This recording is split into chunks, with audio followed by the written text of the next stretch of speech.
Bapak Ibu, sekarang kita akan melanjutkan ke materi yang berikutnya, pelajaran level 2 yang ke-9, yaitu mengampuni orang lain. Mengampuni orang lain.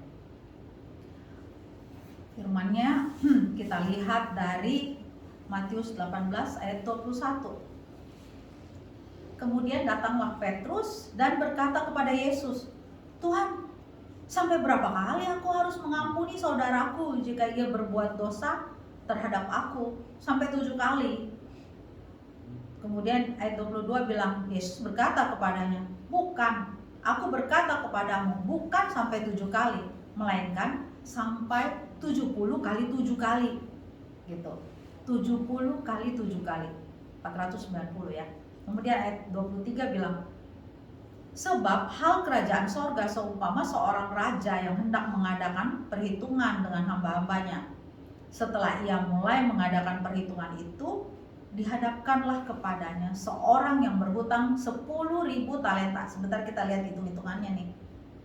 Matius 18 ayat 25 bilang, "Tetapi karena orang itu tidak mampu melunaskan hutangnya, raja itu memerintahkan supaya ia dijual beserta anak istrinya dan segala miliknya untuk membayar hutangnya."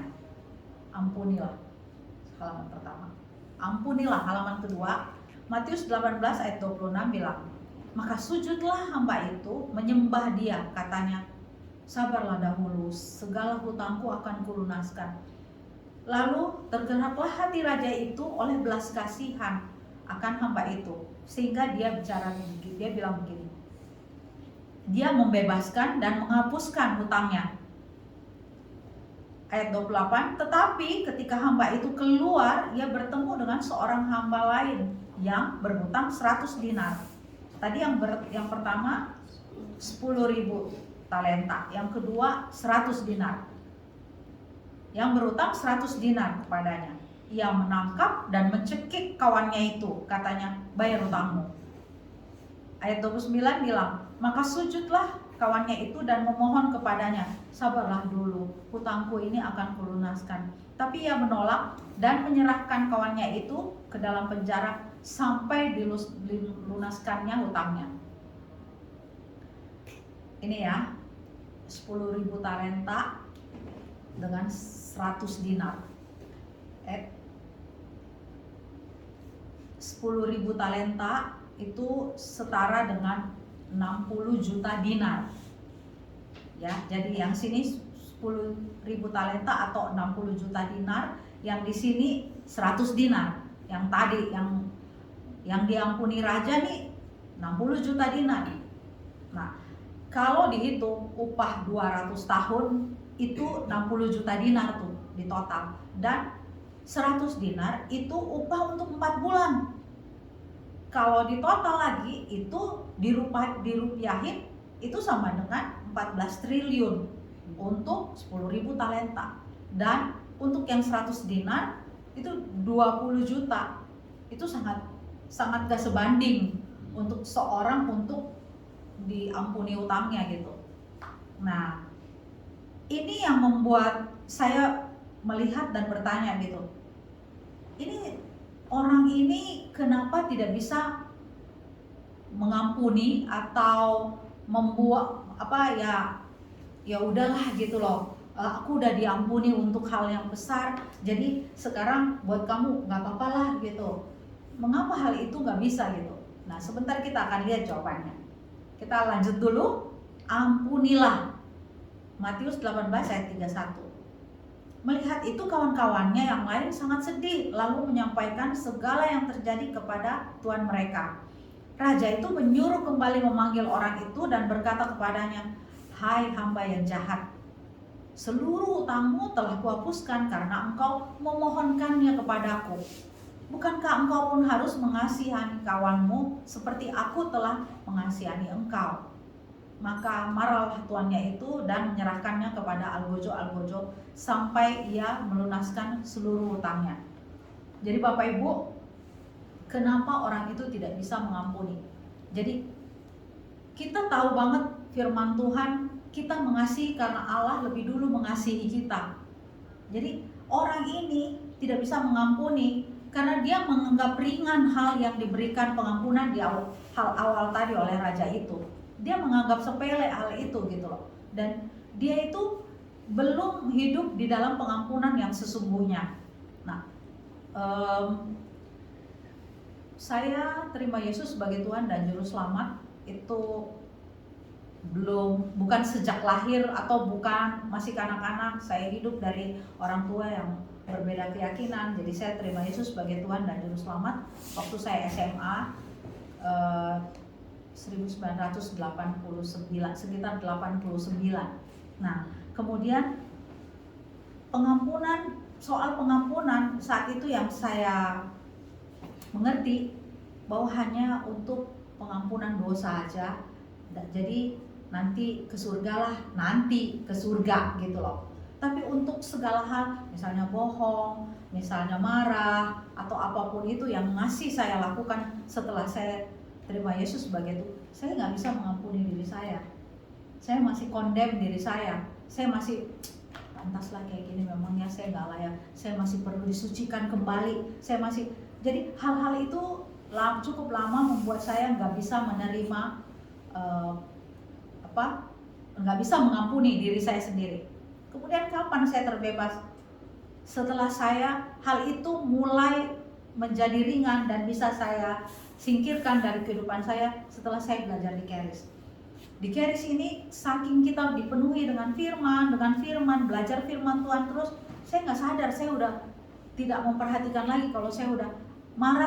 Sekarang saya udah jawab lagi iblisnya itu, kamu marah, sebentar lagi kan sharing. Itu saya udah bisa jawab, puji Tuhan, dia adalah Tuhan yang mengampuni saya. Jadi saya terbebas. Tuhan lihat saya itu sebenarnya karena kebenaran diri Allah, bukan kebenaran diri saya, bukan perbuatan baik saya. Terima kasih buat Yesus yang sudah mencurahkan darahnya buat saya. Dengan saya mendeklar di pikiran saya hal-hal itu, saya sedang menutup celah untuk iblis mulai menuduh saya, sehingga saya mudah mengampuni diri saya. Karena begitu saya mengampuni diri saya jadi gampang sebenarnya untuk menerima kesalahan orang. Karena kita tahu kita kumpulan orang yang gak sempurna. Mau siapa aja, mau pendeta atau bahkan guru-guru di Charis, bahkan siapa suami kita, terutama lagi yang hidup bareng kita, anak-anak. Nah, itu yang membuat apakah saya lebih baik? Saya juga nggak merasa saya lebih baik karena saya nggak hidup dari perasaan saya. Yang paling gampang saya rasa saya bisa move on dari hal untuk condemn diri saya, sehingga saya bisa berfokus kembali ke hal-hal yang harus saya lakukan selama saya ada di muka bumi ini, apapun itu gitu. Mengampuni diri sendiri aja itu sesuatu yang melegakan. Dulu kalau habis sering bercanda ya, ngobrol bercanda di pelayanan, di Charis, di AVL, di mana. Kemudian kalau udah bercanda kadang kelewatan. Itu kadang kalau pulang di jalan, kenapa ya aku ngomong kayak gini tadi ya, aduh pasti si ini tuh gak enak deh. Pasti puji Tuhannya setelah udah ngerti firman Tuhan bilang jika kita mengaku dosa kita, maka Ia adalah setia dan adil sehingga Ia menyucikan kita. Tuhan, aku minta ampun setiap kata-kata sia-sia tadi ya Tuhan gitu. Saya nggak minta maaf ke orangnya karena memang kita saling bercanda, jadi semua saat itu juga saling melemparkan senjata kemana-mana untuk bercanda gitu. Tapi paling enggak saya udah nggak menuduh diri saya bisa mengampuni diri saya. Nah, saat kita bisa mengampuni, kita belajar mengampuni, kita punya pengampunan dalam diri kita, itu sangat gampang untuk kita memberikan pengampunan ke orang lain. Ini kita mau bahas satu hal lagi. Tadi 70 kali 7. Saya bikin kayak begini nih. Satu hari kita hidup 24 jam. Semua di sini kita teman-teman hidup 24 jam. Tuhan kasih sama. Kalau berhitung dengan cara dunia, yang paling sehat itu tidur 8 jam. Setelah itu bekerja, katanya orang itu bekerja 8 jam dihitungnya. Nah sisanya kita masih punya 8 jam lagi. Nah itu aktivitas lain tuh, terserah apapun itu, dari jam berapa sampai jam berapa. Kemudian kita lebih kecilin lagi skopnya ke jam kerja. Jam kerja 8 jam. 8 jam itu 480 menit. Sekarang dibandingkan dengan yang tadi 70 kali 7 kali itu 490. Berarti kita mengampuni lebih sedikit dari 1 menit. Berarti selalu, bahkan boleh dibilang setiap tarikan nafas gitu, udahlah ampunin. Saya punya pengalaman, salah satu pengalaman lah yang gak baik soal harus melepaskan pengampunan. Tadi saya memberikan pengampunan terhadap diri saya, sekarang melepaskan pengampunan. Ada cukup boleh dibilang adik rohani, orang yang saya percaya, kemudian hidup bertumbuh sama-sama, belajar keris, sempat belajar keris, tapi dia gak lanjutin akhirnya. Kemudian dia menceritakan hal yang baik tentang saya dan Ari gitu. Kemudian orang yang mendengar itu di speakerphone, dia telepon saya di speakerphone, kemudian saya bisa dengar benar-benar apa yang dikatakan orang itu gitu. Kemudian rasa-rasanya kemudian Ari, suami saya bilang, kita perlu klarifikasi nih, kita perlu ini. Ya udah, gak apa-apa, coba tanya deh, tapi jangan saya, kamu aja. Setelah ditanya tetap jawabannya gak enak. Itu orang lewat setiap hari kayak gak ada apa-apa, muncul kadang-kadang di gereja bareng-bareng. Ini rasanya, Tuhan, saya harus bereskan nih Tuhan. Cuma firman Tuhan bilang, lepaskan aja pengampunan. Itu seperti kamu sedang taruh bara api di kepala dia. Waduh, yang saya mau lepaskan pengampunan itu senang, tapi bara api itu yang membuat saya lebih senang. Kayak, aduh, saya nggak bisa lemparin batu, saya nggak bisa nampar, tapi paling enggak ada bara api. Itu kayak kamu sedang meletakkan bara api di kepala. Waduh, enak juga ya, kayak gini. Ya udah, tapi inilah firman Tuhan gitu. Bukan hal yang rohani bagi saya, sesuatu di pikiran yang enak, tapi firman itu yang berkuasa. Kalau kamu lepaskan pengampunan, lama-lama itu menjadi karakter saya. Jadi setiap kali saya lepas, Tuhan ampuni dia nggak tahu apa yang dia lakukan gitu. Nah, yang ini yang kita udah pelajari, integritas firman Tuhan. Firman itu yang kerja. Saya nggak pernah ketemu orangnya, saya nggak pernah ngomong, saya nggak pernah klarifikasi, tapi paling nggak benefitnya saya punya damai sejahtera. Walaupun awalnya pengampunan itu saya nggak lakukan dengan benar-benar tulus, tapi untuk memproteksi diri saya supaya nggak sakit hati atau apapun itu alasannya, tapi paling enggak firman itu kerja dengan sendirinya. Dia tumbuh, dia berbuah, dia hidup dengan baik di hati saya, sehingga saat ini saya udah nggak punya perasaan kesel, sekalipun diceritain, kita sekarang udah bisa tersenyum aja gitu. Bahkan kadang-kadang kasihan ya gitu, sayang ya gitu. Jadi dia tidak mengalami berkat-berkat Tuhan selama ada di bumi ini hari lepas hari. Mungkin kalau ketemu saya menghindar, jadi nggak enak gitu. Tapi saya percaya bahwa suatu saat nanti, karena Tuhan kita Tuhan yang penuh damai sejahtera, kalau emang harus berdamai, Tuhan akan mempertemukan kembali. Nah, yang kemudian, mengapa kita harus mengampuni? Karena tidak mengampuni sama aja kita yang minum racun dan mengharapkan orang lain yang mati.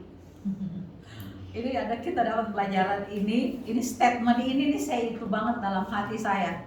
Saya nggak mau dong, saya minum racun. Saya nggak mau menyimpan dendam, kepahitan, kesel. Itu menurunkan antibodi yang mestinya kesal, mestinya tumbuh, bekerja dengan sempurna buat saya. Kemudian yang kedua, tidak mengampuni menyebabkan terbukanya celah. Ini juga saya nggak mau. Ini celah terbuka sehingga algojo bisa masuk dan menyiksa. Algojo itu siapa yang dimaksud algojo ya? Algojo bisa bermacam-macam. Itu iblis yang masuk menyerang kubu pertahanan kita karena kita yang buka celah. Kemudian perasaan tertekan. Awal-awal memang waktu menghadapi orang yang menyakiti kita ada tertekan. Tapi firman Tuhan, sekali lagi pakai firman Tuhan untuk setiap hal atau perasaan atau apapun yang kita alami. Bilang, jadilah tenang, kuasai dirimu supaya kamu dapat berdoa. Itu stepnya itu. Kamu gak bisa langsung bypass ke berdoa dengan perasaan kacau gitu. Nah itu saya yang pertama, supaya melepaskan pengampunan, supaya bara api di kepalanya. Wah itu bypass Step yang pertama, jadilah tenang, kuasai dirimu supaya kamu dapat berdoa. Karena doa yang dilandaskan dari hal tenang, penguasaan diri, itu tepat sasaran. Kita bisa melepaskan berkat, kita tahu landasannya kenapa kita memberkati orang itu, mengampunin orang itu gitu. Kemudian sakit penyakit, dan lebih parah adalah depresi. Depresi, stres, itu kita nggak ngundang, datang sendiri, gak diundang. Cuman dengan mengizinkan pikiran kita overthinking aja, masalahnya belum kejadian, tapi udah dipikirin, aku begini nanti dia begini, itu kan belum kejadian, tapi kita udah punya, pokoknya aku harus serahin yang ini, kalau ini juga plan B deh gitu. Jadi kita berisik sendiri di kepala kita untuk hal-hal yang, nah itu kita bisa depresi, bisa stres, kemudian muncul sakit mah, apapun, apa aja lah. Sekarang ditambahin oleh teman saya, uban gitu.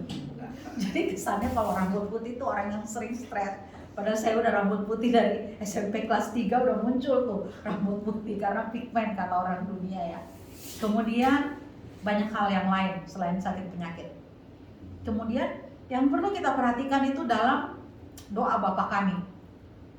Di situ Tuhan Yesus bilang kita harus mengampuni gitu loh, sama seperti kita dulu diampuni. Nah seperti orang yang berutang tadi, dia udah dibebaskan dari utang, kenapa untuk hal ini dia nggak bebas? Nah kalau kita alihin fokus kita ke firman, memang nggak enak secara daging, tapi aku mau karena Tuhan bilang. Itu aja satu alasannya, aku mau karena Tuhan bilang. Sama waktu saya melawan sakit penyakit saya, aku mau karena Tuhan bilang bilur-bilurku sudah sembuhin. Suka saya tambahin, masa Tuhanku pembohong? Itu aja. Itu sudah cukup menghibur diri saya untuk lebih bergantung kepada Tuhan. Selain di doa Bapa Kami Matius 6 ayat 9-11, kita juga kita bisa berdoa seperti ini. Tuhan, aku melepaskan pengampunan bagi mereka, bagi orang itu, sebutin namanya, saat ini juga aku mengampuni mereka. Aku membuat keputusan ini karena Engkau. Ya, aku membuat keputusan ini karena Engkau. Itu bukan karena kita. Itu bukan karena kita orang baik, karena Tuhan bilang. Saya suka mengimajinasikan sesuatu untuk menolong saya mengampuni seseorang. Saya suka pakai skala ukuran dari 5 karakter dia, dari 5 hal baik dia. 4 buruk dari 5 karakter dia, 4 buruk 1 baik. Saya fokus ke yang baik. Saya pernah punya masalah dengan seseorang, dari 5 karakter dia, 1 hal baik. Apa? Dia kalau masak enak dan suka kasih sayang. Saya fokus ke situ, menolong loh. Mungkin Bapak Ibu bisa pakai rumus ini untuk menolong kita, bagaimana kita bisa mengampuni, bagaimana kita bisa menerima orang itu. Itu baik buat kita, bukan baik buat orang. Kadang orang dunia bilang, nggak boleh kayak gitu dong, nanti lu dimanfaatin lagi. Itu masalah dia, bukan masalah saya. Jadi enak banget. Ternyata bara api itu seperti gitu. Itu masalah dia, bukan masalah saya. Paling enggak Tuhan itu menolong saya supaya saya bisa move on dari masalah itu, karena banyak hal lain yang mesti kita lebih baik fokuskan. Jadi kita berdoa itu bukan sekedar ngomong ke orang itu, tapi kita declare di telinga kita. Itu kita berdoa, tanda kita sepakat dengan firman. Kan Tuhan bilang 2-3 orang sepakat dalam namaku. Saya kadang nggak ketemu orang untuk sepakat, tapi aku bilang aku mau sepakat dengan Roh Kudus paling enggak. Jadi itu karena Tuhan bilang sepakat supaya terjadi kan. Jadi aku sepakat. Saya berdoa supaya pelajaran ini nanti jika ada di antara kita yang mungkin belum bisa mengampuni atau berat, kadang-kadang alasannya benar loh, kita nggak salah. Banyak hal saya mengalami itu, tadi satu contoh aja. Ada lagi satu contoh lain dengan masalah hukum juga, dengan masalah urusan keluarga. Saya nggak salah loh, tapi karena Tuhan bilang, itu aja. Alasannya karena Tuhan bilang, gak ada yang lain. Karena Tuhan bilang ampuni. Tuhan gak bilang ampuni kalau ini, kasus ini baru diampuni, kasus ini oh gak layak. Gak ada. Tuhan cuma bilang ampuni. Jadi melakukan semua itu karena Tuhan yang bilang. Jadi kita berdoa sebentar buat teman-teman. Doa ini juga buat saya juga nggak tahu siapa yang belum saya ampuni atau apapun juga. Paling nggak kita berdoa pelajaran ini bagi yang masih punya masalah belum diselesaikan, kita belajar melepaskan pengampunan. Dan melepaskan pengampunan itu tanda kita ambil keputusan untuk percaya kepada Tuhan. Saya teringat pelajaran Tuhan Yesus waktu Tuhan sembuhin mata orang buta. Dilihat itu cara-caranya berbeda gitu, tapi selalu ada action dari Tuhan dan ada harus action dari orang yang disembuhin. Yang menarik, yang Tuhan sembuhin, kemudian Tuhan meludah ke tanah, diaduk-aduk, terus diusap ke mata orang buta, kemudian kamu pergi ke kolam Bethesda, cuci mukamu, cuci matamu. Ada action Tuhan, ada action orang itu. Nah, itu formula dari Tuhan itu rata-rata seperti gitu. Ada action Tuhan bagi saya kasih firman. Action saya terhadap firman, percaya. Nomor 1 percaya, nomor 2 kalau kurang percaya perkatakan firman itu. Firman yang kita perkatakan itu membuat iman kita menjadi naik. Iman akan hal apa? Iman akan kepercayaan kita terhadap Tuhan. Bahwa Tuhan sanggup kok, Tuhan bisa membebaskan hal ini. Mungkin yang belum bisa mengampuni, melepaskan pengampunan buat orang-orang yang gak bisa kita ampuni. Kemudian kita, apakah orang itu masih hidup ataupun sudah meninggal, lepasin aja. Itu juga gak ada rumusnya. Karena kita melepaskan pengampunan cuma baik buat kita gitu. Cuman baik buat kita. Karena orang itu udah meninggal. Tapi paling enggak dengan kamu melepaskan pengampunan itu membuat hidup kita menjadi ringan. Dan kita dengan cara gitu kita mengizinkan kuasa dan anugerah Tuhan itu bekerja lebih luar biasa dalam hidup kita. Karena dia semua sudah ada dalam kita. Setelah kita terima Yesus sebagai Tuhan dan Juru Selamat, rohnya ada dalam kita. Rohnya itu menyangkut 9, satu buah roh dengan 9 rasa itu. Mau kamu rasa atau enggak, memang saya orangnya enggak terbuka, jadi saya itu enggak pengasih. Itu perasaanmu, tapi buah roh kasih itu ada dalam kamu. Setelah saya tahu bahwa kasih itu dalam saya mulai berusaha bertindak seperti saya orang yang mengasihi. Nah, ini yang firman bilang bahwa kita mengizinkan. Jadi bagian yang mengizinkan itu bagian kita. Untuk firman itu bekerja seluas-luasnya dalam hati kita. Nah, kuasa itu akan memulihkan sakit hati. Kuasa itu akan membukakan hikmat.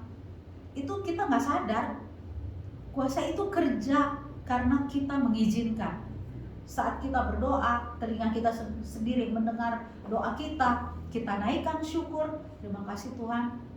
Terima kasih buat hak perasaan ini. Terima kasih karena Engkau selalu jalan bareng aku untuk ngingatin keputusan atau apa yang harus saya ambil menghadapi masalah ini. Itu aja Bapak Ibu, kita akan berdoa sambil menutup pelajaran ini. Nah, saya nggak tahu apa yang menjadi masalah ataupun beban, atau kita masing-masing pribadi mengenal kita lagi perlu melepaskan pengampunan atau menerima pengampunan dari seorang juga bisa gitu. Tapi dalam doa saya percaya Roh Kudus yang di dalam kita akan dengan lembut mengajarkan, memberikan hikmat bagaimana kita harus bersikap, bagaimana kita harus berpikir, sehingga kita sendiri boleh menutup celah yang membuat kita mungkin berpikir depresi atau jadi stres karena ada banyak masalah. Bapak Ibu, kita berdoa sama-sama ya, sambil saya tutup dengan doa. Bapak, terima kasih. Hamba percaya Yesaya 55 ayat 11 berkata, firman yang keluar dari mulutku tidak akan kembali dengan sia-sia. Dipercaya Tuhan, saat ini hati kami adalah tanah yang subur, sehingga firman ini boleh bekerja dengan baik, kemudian akan menolong kami untuk menghadapi banyak masalah selama kami ada di muka bumi ini. Saat ini kami berdoa Tuhan, mengingat seseorang atau mengingat masalah apapun itu, dan kami mau melepaskan pengampunan karena Tuhan bilang kita harus mengampuni karena kita sudah menerima pengampunan dari Tuhan. Terima kasih Tuhan buat waktu ini. Roh Kudus yang baik akan membuat kami lebih lagi mengerti apa yang Tuhan inginkan lewat firman. Ajar kami Tuhan untuk fokus kepada firman-Mu saja, sehingga hal-hal yang gak penting yang kami hadapi di muka dunia ini tidak menjadi beban atau tidak menjadi hal-hal yang membuat waktu-waktu kami sia-sia hari lepas hari. Karena dikatakan bahwa hari-hari ini adalah jahat. Hari-hari ini adalah jahat, tapi kami tahu selama kami ada bersama Kristus, kami bisa melewati banyak hal, bahkan kami lebih dari pemenang. Terima kasih Tuhan buat pelajaran DI pada malam hari ini. Kami percaya bahwa Engkau akan, ini bukan hari terakhir, tapi ini Engkau akan lebih banyak lagi mengajarkan kami banyak hal, supaya kami bisa menjadi berkat buat orang banyak, menjadi jawaban, menjadi penolong buat masalah orang itu Tuhan. Terima kasih Tuhan Yesus. Dalam nama Tuhan Yesus kami berdoa dan mengucap syukur. Amin. Amin.